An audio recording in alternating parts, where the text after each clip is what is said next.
Hey everybody, it's Jason Blaha here, and today I want to read a little short quote for you guys that Bruce Lee was known for saying, and that's long-term consistency trumps short-term intensity. So let me put on my +5 out of weaponsmithing, work on scaling up my crafting a little bit, and let's talk about this, because this is fantastic, and this is interesting because this goes with something most exercise scientists and top coaches and everything around the world who work with strength athletes and Olympic lifters and football players and rugby players, all the stuff that they understand when you're truly trying to build a champion. It's something that gets missed on a younger crowd because they get caught up in marketing and hype and all sorts of nonsense. But Bruce Lee, I mean, is anyone out there really going to say that Bruce Lee wasn't a hardcore person? I mean, when you really think about it, Bruce Lee kind of did everything to the extreme. His training to the extreme, his diet to the extreme, his mentality to the extreme. He was a very intense individual. Anyone who knows anything about the guy knows that. Yet, he knew how to balance that. And I think this quote is a beautiful quote because this can be applied to any form of training, any endeavor in life that affects the body. Because the reality is, pushing yourself all the time or pushing yourself to the limits, those are the people who get hurt, who get burned out, who give up. All right? And you see this all the time. Young guys come into the gym and they watch certain gym lore, they listen to certain bodybuilders, someone on YouTube who tells them, oh, you've got to do this extreme stuff. You have to shock the body. You even see it in people's mindset. You look on their social media, different people. I came in and I destroyed my shoulders today. I demolished my legs. I can barely walk. What does any of that have to do with building muscle or building strength? Because, you guys know the old expression you'll hear all the time. Older guys who've been in the game a long time use a very common expression also that's very similar to this. Stimulate, don't annihilate. All right, stimulate, don't annihilate. Yet guys still come in and I destroyed whatever muscle. I destroyed this lift. I'm exhausted. I pushed myself.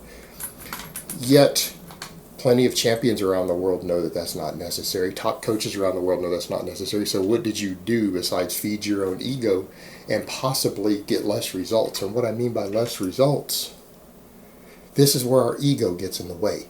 And your ego will mess with you. Your ego will tell you you need to do certain things that you don't need to do.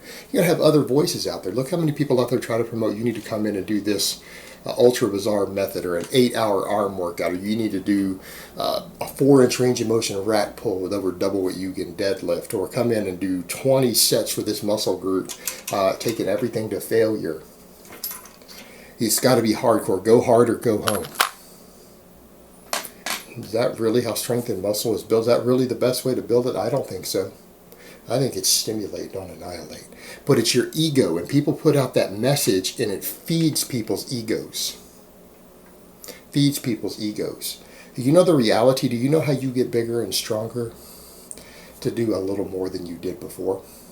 Meaning it doesn't even have to be every workout. It doesn't even have to be every workout. In fact, lighter workouts can re-stimulate an old PR.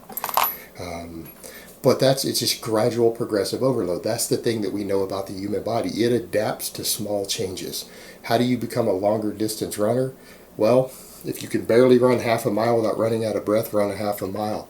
Then maybe when you get used to running half a mile, run 3/4 of a mile. Then run a full mile. When you get used to that, try to reach 3 miles. Try to reach 4 miles. Gradual progression. Your body adapts to that. How do you get to a 500-pound squat?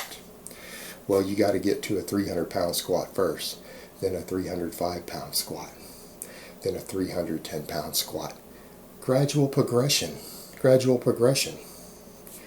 It all adds up, and it goes back to the story of Milo of Croton. And I like to tell this story sometimes because this is one of the oldest stories we have. Even the ancient Greeks understood this. These were great thinkers. They're the founders of Western civilization with their thought, their mathematics, their philosophies. This created the Western world, and they have the story of Milo of Croton. And you guys know the story of Milo and the bull. He was considered to be the strongest man of his era in ancient Greece, and he postulated that If he lifted a bull every day, put a bull on his shoulders from the time it was a calf, if he did it gradually as the calf grew, that when it was fully grown, he'd be able to lift a bull off the ground. And that's what he did. Would get under his little calf, a little newborn bull calf, and he would put it on his shoulders and walk around with it every day.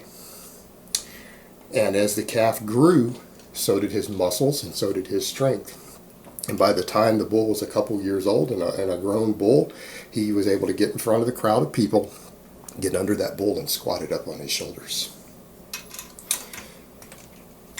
Did he shock his body? Did he push himself to the limits? No, he just did a little bit more. A little bit more. And this is the thing. These are some of the most hardcore people throughout history as far as some of these athletic endeavors. You see them talking about you got to come in and just destroy whatever, go hard or go home. No. Milo did it just with the weight that the bull gained on a daily basis, and it wasn't much. I mean, you're talking about less than a pound a day. Because honestly, a small bull like that only weighs 400 or 500 pounds when fully grown. We don't have all this modern stuff in place. But that's still, considering an era where they're not using calibrated plates, I still got under a bull, started with a baby. That bull gained less than a pound a day, a few ounces a day. So every day he lifted a few ounces more on his shoulders than the day before. And he became the strongest man of his era by doing that. Bruce Lee, absurdly famous martial artist. I don't need to tell you guys that. Known for his intensity and hardcoreness. Long-term consistency trumps short-term intensity. It's all about gradual progression. And it's also the same story that we get. This has been known forever with any endeavor.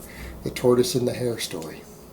The tortoise and the hare, one of the most famous stories through history. All this stuff ties in together because wiser people who've seen how the world works, and even physical, these are all about physical endeavors. These are physical endeavors. Building muscle and strength is a marathon, not a sprint. And the story of the tortoise and hare is the exact same thing. We have all these archetypal stories that tell us this, and this is understood. And you know what? Modern exercise scientists note the same thing. You don't need to ever come in and shock a muscle. You don't need to destroy a muscle. If anything, that doesn't produce extra growth. That's going to slow you down. Why? Why is it going to slow you down? If your goal is to gain as quickly as possible, then you need to find ideal volume and frequency, right? In other words, you need to be re-stimulating new muscle growth, new strength growth, new adaptation as often as you possibly can, right? Everyone agree to that? I think we all agree with that. If your goal is to do it as fast as possible, then you need to be able to train with adaptative stress as often as possible. Well, we know that 90% effort produces the exact same muscle growth and strength gains. There are plenty of studies on this. 90% effort produces the exact same results that 100% effort does. But 100% effort means you can't train as often. So it makes more sense to consistently put in 90% effort and avoid 100%. Because you can do it more often, you're less likely to get hurt, you're less likely to burn out, and you're going to be able to stick it out for the long term. That's what people need to understand. Training your body is a lifestyle. It's a lifelong endeavor. And when you seek to do everything with the shortest results possible, there's a price to pay. Look how many of these people who talk about this hardcore lifestyles, you look at them, look how many of them have multiple tears, multiple injuries, have had all these surgeries and things. And I would ask a lot of you guys who are younger, you're getting into this, listening to these clowns. Like I saw Lobliner had a guy on there who works with his company saying, yeah, I've torn this muscle. He had like 7 different injuries. But then he's talking about you need to train hardcore. Can you guys afford the surgeries for 7 different injuries? All right.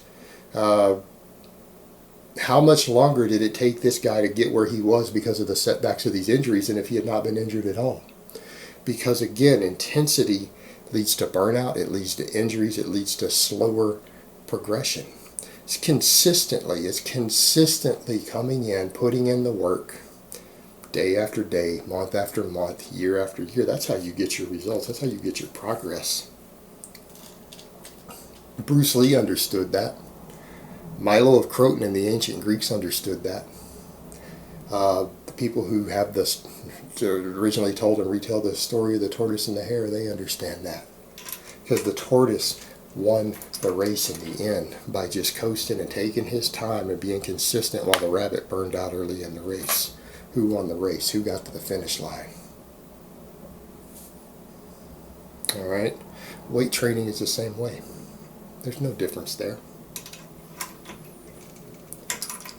If you consistently put in the work and just gradually improve a little bit at a time, you're going to do better than these guys who insist on shocking the body, spending 2 hours working one little muscle, doing all these force reps, drop sets, all this other stuff.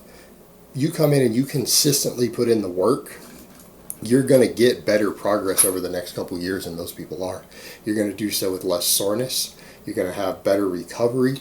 You're going to have lower chances of injury. And as long as you consistently put in the work and you just consistently get a little better month after month, year after year, you will eventually get where you're trying to go, assuming you've got an obtainable goal. If you don't set a goal that's unobtainable, and if you set an unobtainable goal, you're never going to get there no matter what. The hardcore's not going to get you there either. But if you got obtainable goals, you'll get there. And you know what? At the end of the day, though, training is a lifestyle. It's a way of life. It is largely about the journey, not the destination. Because you know what? When you reach that destination, you're not going to stay there forever. You know what? You're not going to be there forever. Your goals are going to change. You're going to reach one goal, you're going to have new goals. Your lifestyle is going to change, your mindset's going to change. So you're not just focused upon, oh, I've got this one goal and I'm going to get there at all costs and then I'm done. That's not how the body works. The body's always changing. It's dynamic. You have to make this a lifestyle, and it's got to be about consistency. That's how you get where you're trying to go. But remember, you're not necessarily trying to go anywhere. Those are just intermediate steps along the way of your journey. Because once you reach a goal, trust me, you're going to have different goals. You're going to change. Your body's going to change. Your mindset's going to change. All right, guys, but that's really all I have to say on that today. I hope it's been informative, and I will talk to you guys next time.